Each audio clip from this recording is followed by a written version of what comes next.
military power is something that Russians periodically like to boast about. And after 3 years of full-scale war, they are not shy to claim that they supposedly haven't even started yet. The cudgel of the People's War has not yet been put into action in Russia.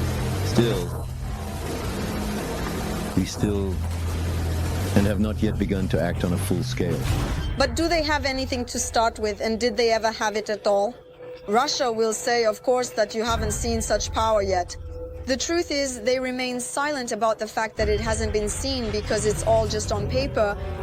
In reality, we see burned equipment and piles of cannon fodder fertilizing the black soil of Ukraine. We will not compare the military power of Ukraine and Russia. Russia often competes with the USA, so it makes sense to contrast them. In previous episodes, we have already compared the aviation of these two countries. The victory was clearly with the States then. But perhaps Russia can take revenge in ground equipment. Let's figure it out. We will start our comparison with heavy equipment, namely tanks. However, on the Ukrainian front, the Russians are left with only old junk. The T-55, T-54 equipment is machinery that has been stored in strategic warehouses for decades, up to 50 years, maybe even more years. This is equipment from the 50s and 60s of the last century. It's a scrap heap. Some are suicidal, but I'm not particularly worried about that. It's equipment which drives and shoots. They will pull out everything. We will quickly hit the pride of the Russian invaders. So let's talk about another tank. Their pride, the T-14. Armata. Subtitles by Dima Torso. On paper, this tank is a real marvel. It has an unmanned turret which increases crew survivability, and the tank itself is supposedly equipped with advanced composite and reactive armor. They started talking about it in 2015. It was supposed to be commissioned in the same year, 2015, but nothing came of it, just like the following year and the one after that. According to Ukrainian intelligence, as of the end of 2023, the Armata has not passed state trials and consequently has not been commissioned. They continue to produce them, but they are kept under tight security. Even the CEO of Russian Rostec, Sergei Chemezov, does not hide the fact that the Armata is beyond the Russians' reach. In terms of its advanced capabilities, it undoubtedly and significantly surpasses existing tanks by a considerable margin, but it is too expensive, so the army is unlikely to use it at this point in time. It's easier to buy the same T-90s. At the same time, America can boast the Abrams tank, already known to Ukrainians and Russians. Its history began back in the 70s, but one should not pay attention to its age.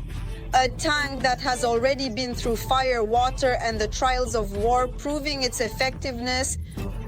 The United States has used the Abrams in all military operations since the 1990s.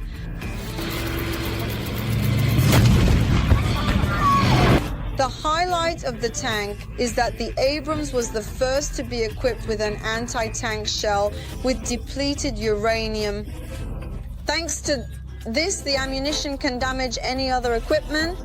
The tank itself is covered with composite armor made of steel ceramics and Kevlar, as well as additional protection over the running gear, rear parts, and fuel tanks. It is precisely because of its powerful armor that the Abrams is considered one of the heaviest tanks. Its weight is about 57 tons. Another technique that is very important on the battlefield is the IFV, Infantry Fighting Vehicle. The Americans have, for example, the legendary Bradley vehicle from this line. For 40 years, it has remained essential and irreplaceable for the U.S. Army. Despite its age, it is desired by dozens of countries. To understand why, it's enough to know that during the war with Saddam's Iraq, the Bradley IFV destroyed more Iraqi tanks than the famous Abrams did. However, let's not deceive ourselves, the vehicle is already outdated. Undoubtedly, Soviet vehicles fall far behind, but with the new ones, it's not certain that the Bradley can still compete. Russia, in turn, has the BMP-1, BMP-2, and BMP-3 in service.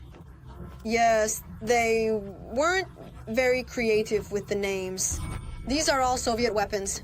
But Russia has issues with new ones. They have some developments. For example, the T-15 on the Armata platform.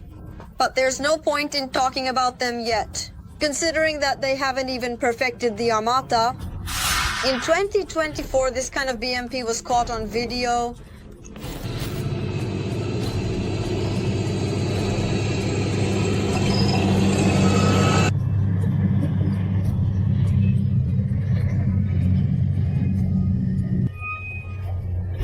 It was written that this was likely a heavy APC of unknown type on the chassis of a T-72-90 tank.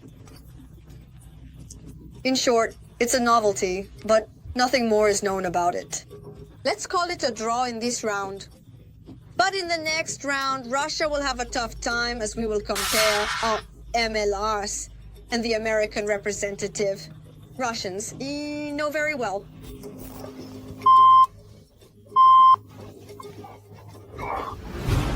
The HIMARS multiple launch rocket system really needs no introduction, as you may already know, but we'll remind you a little bit about it nonetheless. If you compare the American system with Russian MLRS like Uragan and Smerch, it's like comparing a Mercedes to a Lada. The Americans are decades ahead of Soviet systems in terms of technology. For example, the Russian crew operating the systems has to manually prepare the MLRS for firing. But this takes about 10-12 minutes on average. The same story goes for reloading. Everything is done manually. Talking about the accuracy of Uragan and Smerch is just laughable. Their circular error probable is over 100 meters, whereas the circular error probable of HIMARS is approximately only 5 meters. The system is extremely precise, to the point where it can punch holes in a building and an IS rocket flies right into the opening created by the first rocket. But the Russians do have a really good analog to HIMARS. It's the Tornado S. This system has been in service since 2012. This weapon is highly accurate and with the right approach can cause serious damage. But as usual, the Russians use it against the civilian population.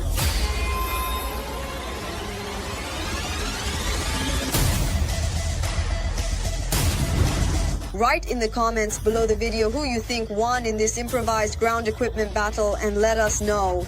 Also, don't forget to give us a like and be sure to subscribe to our new Arsenal channel so you don't miss all the most interesting content.